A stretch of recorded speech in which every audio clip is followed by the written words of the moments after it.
everybody. Welcome back to another episode of Lara Trump, Wanted for Questioning. Let's see. Let's jump right in today. Can't wait to see the questions. Okay, question number 1. Exercise videos. You are in great shape, long, lean, and strong. Thank you. I'd like to know your routines. So I don't do the same thing all the time, every single day. There are certain things I do a lot of, but I try to keep it interesting and mix it up. For one thing, you don't want to get bored yourself with a routine. You also don't want your body to get too used to something, because the second your body gets used to the workout you're doing, it's going to stop changing. You're going to stop seeing progress.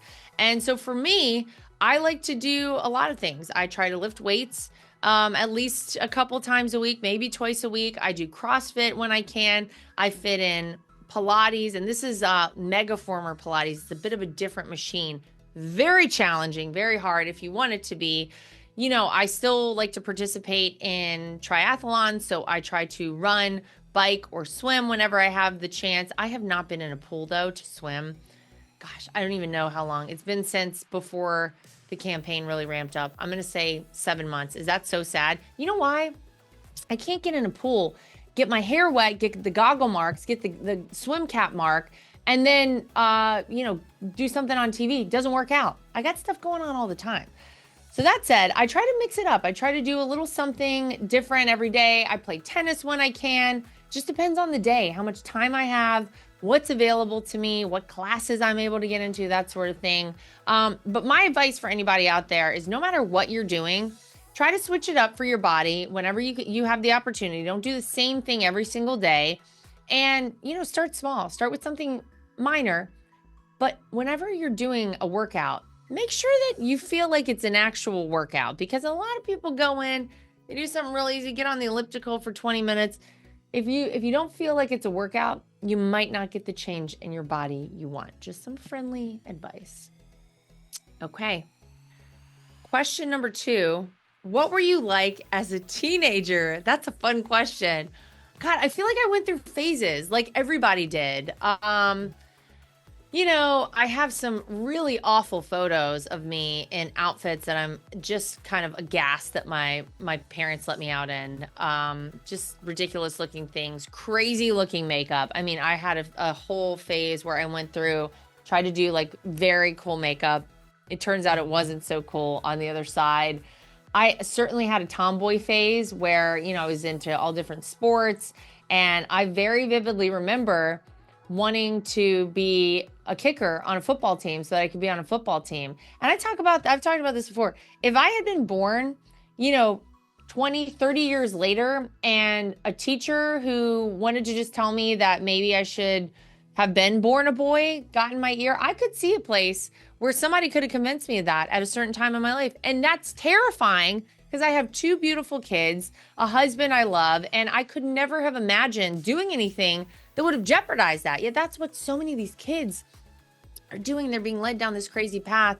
Then I kind of like rounded out my high school years as, I did a lot of sports, but cheerleading was one of my favorite things. I was a cheerleader in high school. I was on a competitive cheer team in college. And yeah, those were my teenage years, but it varied, kind of like everybody else. I was also probably one of the tallest girls in my school. I'm 5'11", and I was very skinny at one point, and I felt very insecure about all of that. And I want to tell all the tall girls out there, girl, embrace it, because it is good. You will meet a guy out there who's 6'5" if you want. Like, I met a guy 6'5", his name's Eric Trump. Turns out all works out because he's taller than me with all of my heels on. Doesn't matter how high they are. So, I think we all go through those like awkward phases and the different things I was into. And I'm trying to remember what age I was. I think I was maybe younger. Maybe I wasn't even a teenager yet when Titanic came out, like that kind of thing. I went to see that movie like 5 times with my cousin Victoria. So yeah, just like everybody else did all those things. Hey everybody, Lara Trump here. Imagine you or your loved ones facing a threat. Your instinct might be to use lethal force, but considering Safer and less lethal alternative first avoids legal complications associated with firearms. As a gun owner, I advocate for having options, and Byrna is a leading choice in less lethal self-defense. Proudly assembled in Fort Wayne, Indiana, Byrna's less lethal pistol launcher, loaded with tear gas and kinetic ammunition, can incapacitate an attacker for up to 40 minutes. This gives you plenty of time to escape or seek help while minimizing the chances of permanent harm. Byrna isn't just about averting tragedy. It actively saves lives without the repercussions of lethal force. Legal in all 50 states and requiring no background checks, Byrna has sold over 500,000 units, and it can be shipped directly to your door. After personally testing the Byrna pistol, I was honestly impressed by its power and its total ease of use, prompting me to purchase units for my own family and friends. Visit Byrna.com/Lara for 10% off my specially curated bundles. That's BYRNA.com/LARA. Stay safe, America. I've always believed in the power of storytelling, the kind that lifts you up, inspires your faith, and reminds you what truly matters. That's why I love what Angel Studios is doing. They're bringing us films that honor our faith, celebrate our country, and instill values we can stand behind. Movies like Sound of Freedom, Homestead, and Bonhoeffer. Right now, when you join the Angel Guild, you'll get 2 free tickets to King of Kings, a breathtaking animated film about the life of Jesus, in theaters this Easter. I've seen how movies like this can touch hearts and change lives. You don't want to miss it. Angel Studios is delivering family-friendly entertainment that leaves you feeling good. Films that champion faith, freedom, and self-reliance. I'm proud to support them, and I'd love for you to join me. Go to angel.com/Lara, become a premium Angel Guild member today, and claim your 2 free tickets to King of Kings in theaters this Easter. All right, next question. What's your favorite bird? What do you think about a falcon? I got another bird question. Remember I asked you guys last week if you had any bird questions? I think falcons are so cool.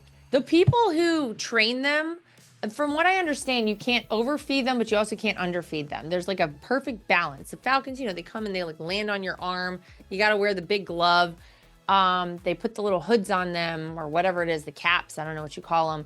But you train them and they come back to you and you give them food when they come back. This is my understanding. Somebody's going to watch this and be like, she doesn't know what she's talking about. But my understanding is if you give them too much food, then they don't have the impetus to like fly and come back and do all the things you're kind of asking them to do.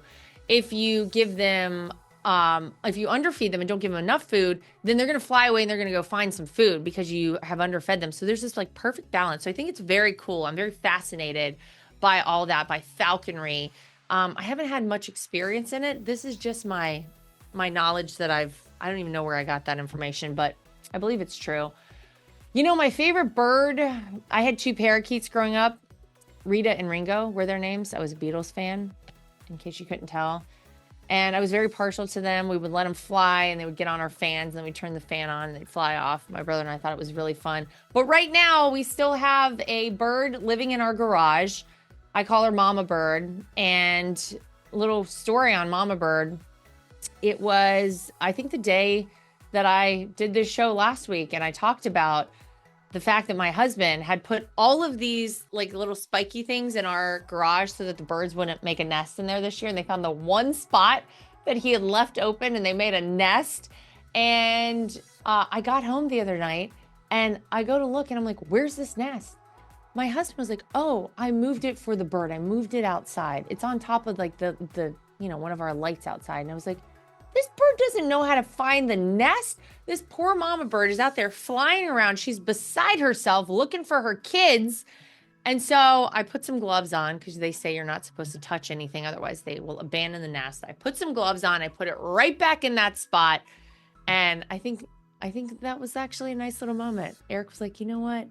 I'm glad you did that. So we got this bird in there, and I think it's a turtle dove. So I'm going to say turtle dove is my current favorite because I'm accepting it as a pseudo pet. We're not feeding it, but that's the latest.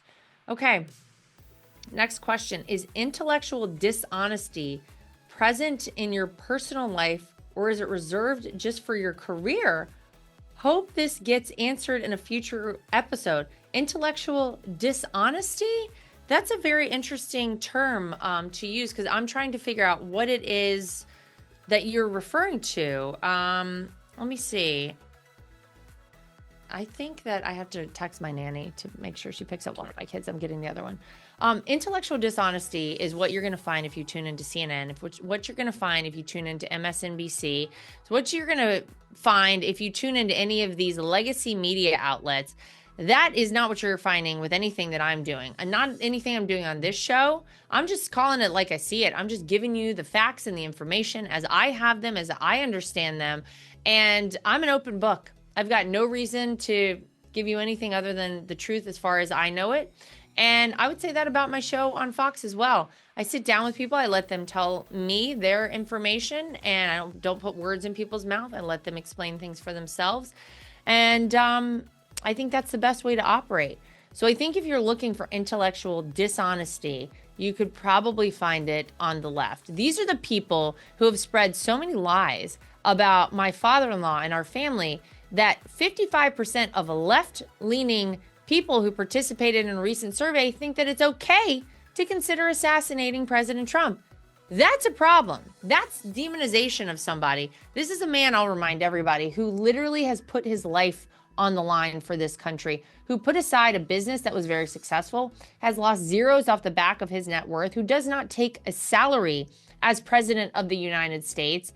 And he's doing it because he wants to make sure this country is set up properly for the future. He's doing it because he knows nobody else could do this job. He knows no one else could get reciprocal tariffs, could get all of the things that have been working against America for so long eliminated.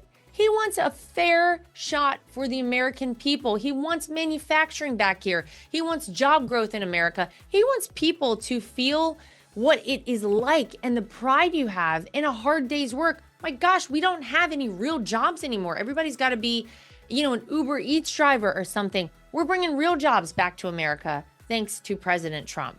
So any information that you think I'm giving you that is false, I would love for you to write in and tell me about, because I do not have it. But I appreciate the question. I appreciate you watching this show. I hope you hear this answer. And if you can tell me some of the things that I've talked about here on this show or anywhere else, quite frankly, that you feel like are intellectually dishonest, I am all ears. I got nothing but truth on my side. Final question. Here we go. Have you ever beaten President Donald J. Trump at golf? Are you crazy? No, I have never beaten him in golf. I have ridden with him on a golf cart.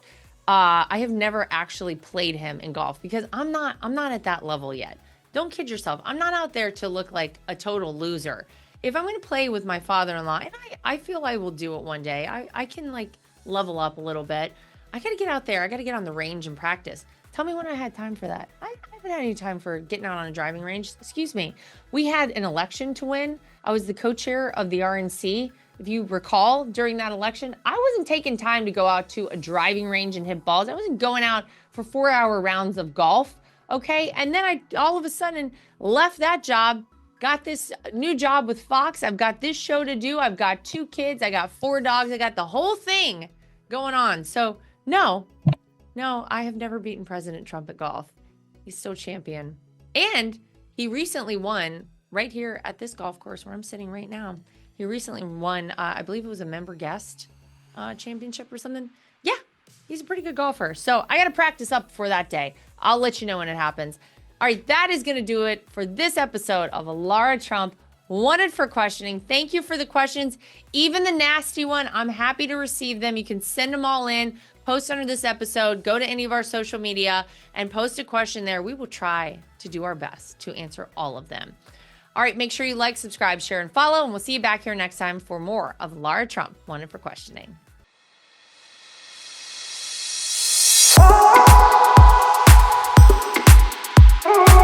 Nothing is worse than being on a phone call that drops. Nothing is worse than trying to text someone and you can't reach them because your phone is out of service range. And nothing is worse than supporting these major corporations and companies who don't support us. That is why I love Patriot Mobile. They are America's only Christian conservative wireless network.